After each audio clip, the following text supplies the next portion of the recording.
ఎల్లంపల్లి జలకళ సంతరించుకున్న mid Maneru సగం నిండిన lower Maneru మాత్రం వెలవెలబోతోంది. 5.5 టీఎంసీలతో డెడ్ స్టోరేజ్కు పడిపోయిన పరిస్థితి కనిపిస్తోంది. సిచ్యువేషన్ ఇలాగే కంటిన్యూ అయితే భవిష్యత్తులో తాగునీటి కష్టాలు తప్పవని నిపుణులు ఆందోళన వ్యక్తం చేస్తున్నారు.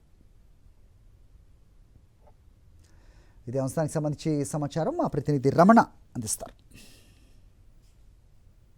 ఎల్నినో ఎఫెక్టు ఈసారి ఎల్ఎండి పైన స్పష్టంగా కనిపిస్తుంది. మనకు అది దృశ్యంలో కూడా వెనుక కనిపిస్తుంది.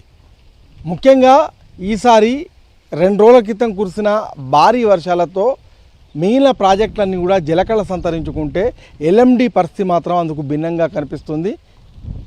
ఎల్లంపల్లి జలాశయంకు ఎగువ కురుస్తున్న భారీ వర్షాలతోని పెద్ద ఎత్తున వరద నీరు పోటెత్తడంతో మొత్తంగా కిందికి కూడా నీటిని 4 లక్షల క్యూసెక్కులు వదిలేశారు. ఈ క్రమంలో ఎల్లంపల్లి ప్రాజెక్ట్ అనేది ఇప్పుడు పూర్తిగా మనకు జలకళతో కనిపిస్తుంది.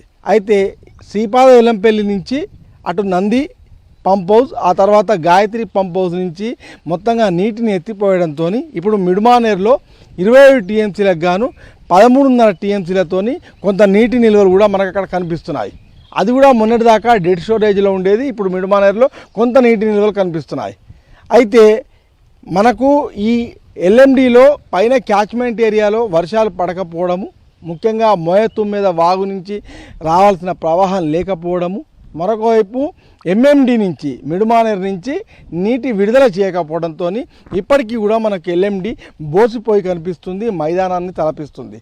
ఈ క్రమంలో మొత్తంగా రాబోయే రోజుల్లో సాగునీటి కష్టాలు తప్పకపోవచ్చు. ముఖ్యంగా రైతులు ఇబ్బందులు పడే అవకాశాలు కూడా స్పష్టంగా కనిపిస్తున్నాయి. ఇంకొక వైపు తాగునీటికి కూడా ఎలాంటి పరిస్థితులు ఉంటాయన్న ఒక ఆందోళన కూడా మనకు కనిపిస్తుంది.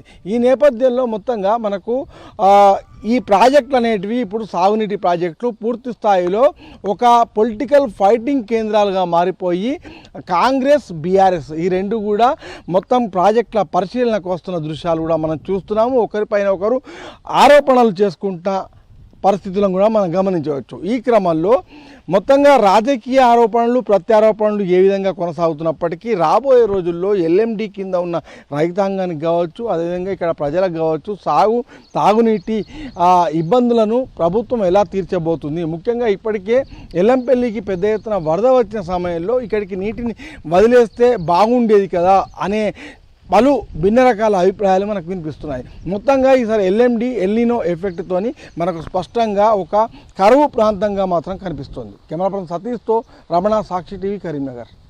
మరిన్ని అప్డేట్స్ కోసం ఛానల్ను సబ్స్క్రైబ్ చేయండి. నోటిఫికేషన్స్ కోసం బెల్ ఐకాన్ పై క్లిక్ చేయండి.